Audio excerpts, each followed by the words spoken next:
मैंने जान लिया है कि तुम इस संसार में किसी विशेष कार्य के लिए आए हो। मैं आज से तुम्हें नाम दान देने का हक देता हूं और तुम्हें संत की उपाधि से विभूषित करता हूं। आप मेरे सतगुरु हैं, परम संत हैं महाराज।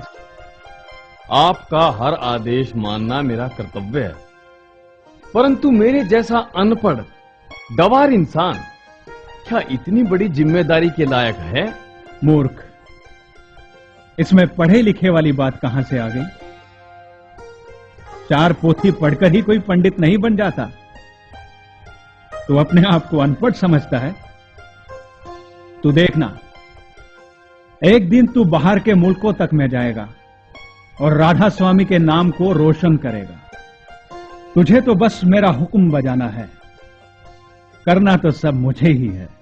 अपने सतगुरु के हाथों नामदान का अधिकार मिलने के बाद भी हुजूर साहब को अपने सतगुरु के रहते भक्तों को नामदान देते संकोच होता था।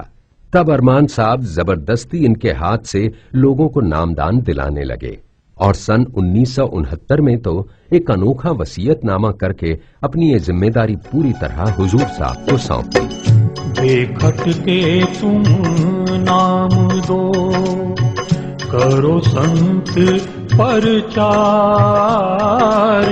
हरियाणे के संत हो तुम्हें दिया अख्तियार रे भाई, तुम्हें दिया अख्तियार। हुजूर साहब का सेवा भाव और राधा स्वामी दयाल के प्रति पूर्ण समर्पण की भावना से राधा स्वामी का नाम धीरे धीरे आसपास के इलाकों में भी फैलने लगा। हुजूर साहब की इस बढ़ती ख्याति से बहुत से लोगों को ईर्ष्या भी हुई और उन लोगों ने आर्य समाज या दूसरे पंथों की आड़ में हुजूर साहब का विरोध करना शुरू किया। कुछ आर्य समाजी भी इनके विरुद्ध थे। इन लोगों ने 10-20 दिन तक दिनोद व आसपास के गांवों में महाराज जी के विरुद्ध काफी प्रचार किया। एक दिन भिवानी के बाजार में एक आर्य समाजी इन्हें मिल गया। उस वक्त उसके हाथ में महाराज जी के विरुद्ध छापे गए इश्तिहार थे। उस आदमी ने महाराज जी से पूछा, भगत, ये इश्तिहार दिनोद में पहुंचा दोगे? हाँ, जरूर पहुंचा दूंगा। ये इश्तिहार आपके विरोध में छापे गए हैं, फिर भी पहुंचा दोगे? हाँ हाँ, पहुंचा दूंगा। महाराज जी की विशाल हृदयता देखिए। उन्होंने अपने विरुद्ध छपवाए गए इश्तिहारों को गांव में अपने हाथों से पहुंचाया।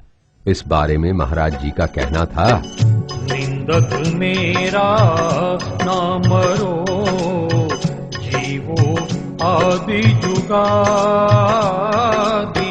हम तो यह पद पाइयो, निंदक के परताप रे भाई, निंदक के परताप। परंतु राधा स्वामी दयाल व अपने सतगुरु की कृपा से इनके विरोधियों को हमेशा अपने मुंह की खानी पड़ी। बहुत से पंथों ने तो हुजूर साहब को अपने पंथ में शामिल करने के इरादे से बड़े पद का लालच भी दिया, परंतु हुजूर साहब ने ऐसे लोगों को हमेशा मुंह तोड़ जवाब दिया। एक बार चुनावों के दिनों में 2-3 प्रेमी महाराज जी के पास आए और कहने लगे, महाराज जी, आप यहाँ से चुनाव लड़ लो, हम आपको अपनी पार्टी से टिकट दिला देते हैं।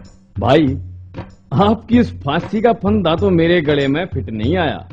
मैं तो बिना चुनाव लड़े एमएलए मिनिस्टर हूँ। लोगों को मेरे से प्रेम भाव है, सो मुझसे मिलने यहाँ आते हैं। मैं वोट मांगने के लिए भिखारी बनकर उनके सामने नहीं जा सकता। अरे ये टिकट राधा स्वामी नाम से बड़ी नहीं है। तुम लोग भी इस टिकट का चक्कर छोड़कर राधा स्वामी नाम की टिकट कटाओ, उसी में तुम्हारी गति है। राधा स्वामी नाम जप, राधा स्वामी धाम, नाम अनामी है यही, संतों का निज धाम रे भाई, संतों का निज धाम। नामदान देने के आदेश से पहले हुजूर साहब एक छोटी सी कोठरी में खुश थे, पर नामदान देने और अपने सतगुरु के विचार फैलाने के इरादे से हुजूर साहब अपने पैतृक घर में सत्संग करने लगे। ए प्रेमियों, जात पात पूछे ने कोई, हरने भजो सो हरका होई। तुम एक जाति का धानक आ जाता है, वो परमात्मा में लीन है, उससे कहते हो धानक, उससे नफरत करते हो। और एक जाति का और कोई बड़ा अफसर आ जाए, उसके जूठा पानी पीते हो, ताड़वे धोते हो, क्या नौकरी दिवा देगा, हमारी जगह मिल जाएगी, इज्जत कर देगा। और उस परमात्मा की दया तो उसके तुम हाथ भी नहीं लगाते, तो हमारा फलाना क्या जाने, ये तुम्हारे में कमी है, तुम परमात्मा में भक्तो तो नफरत करते हो। यहाँ हुजूर महाराज जी अपने हाथ से आटा पीसकर रोटी बनाकर संगत को खिलाते थे। धीरे धीरे संगत बढ़ने लगी तो हुजूर साहब का घर छोटा पड़ने लगा।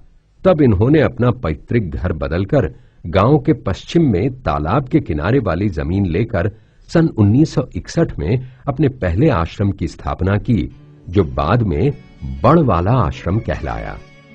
इस आश्रम में हमेशा भक्तों का आना जाना लगा रहता था। हर वक्त रौनक रहती थी। लोग बड़े चाव व श्रद्धा से महाराज जी के दर्शन करते और उनके प्रवचन सुनते। इसी सत्संग में गांव की एक ब्राह्मणी, जिसे महाराज जी दादी कहकर बुलाते थे, हर रोज आती थी। एक दिन उसके मन में शंका उठी कि महाराज जी तो अकेले हैं, सो वो इतने हजारों लाखों लोगों की नाव कैसे इस भवसागर से पार लगाएंगे। उस रात उसकी शंका का समाधान राधा स्वामी दयाल ने कर दिया। उसे रात को सपने में महाराज जी के असंख्य रूप दिखाई दिए। अगले दिन उसने अपने मन की शंका बताते हुए महाराज जी से माफी मांगी और सपने वाली बात बताई। उस ब्राह्मणी की बात सुनकर महाराज जी ने मुस्कुराते हुए कहा, सूर्य और चंद्रमा आकाश में एक ही है, परंतु अगर आप इनको हजारों लाखों घड़ों में जल भर के देखोगे तो हर घड़े में चांद नजर आएगा। सतगुरु इस देह का नाम नहीं है, वो तो शब्द स्वरूपी है। दुनिया दल दल में फंस रही, कोई ना पूछे हाल। गुरु हमारा खूब है, कर दिया मालो माल रे भाई, कर दिया मालो माल। हुजूर महाराज जी का प्रभाव सिर्फ यहाँ के जनमानस ही में नहीं था, बल्कि इस इलाके के साधु संत भी इनकी आध्यात्मिक शक्ति से परिचित थे। भिवानी के खाकी वाले बाबा ने जब अपना चोला छोड़ा, तब उन्होंने अपनी अस्थियों को गंगा में प्रवाहित करने के लिए हुजूर महाराज जी को ही याद किया था।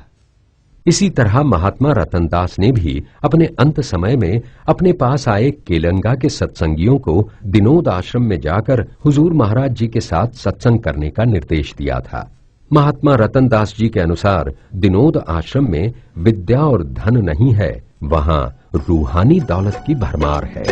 सच्चे गुरु के पास में सच्चा मिलता ज्ञान, तारा चंद वह कर रहे सबका आदर मान रे भाई, सबका आदर मान।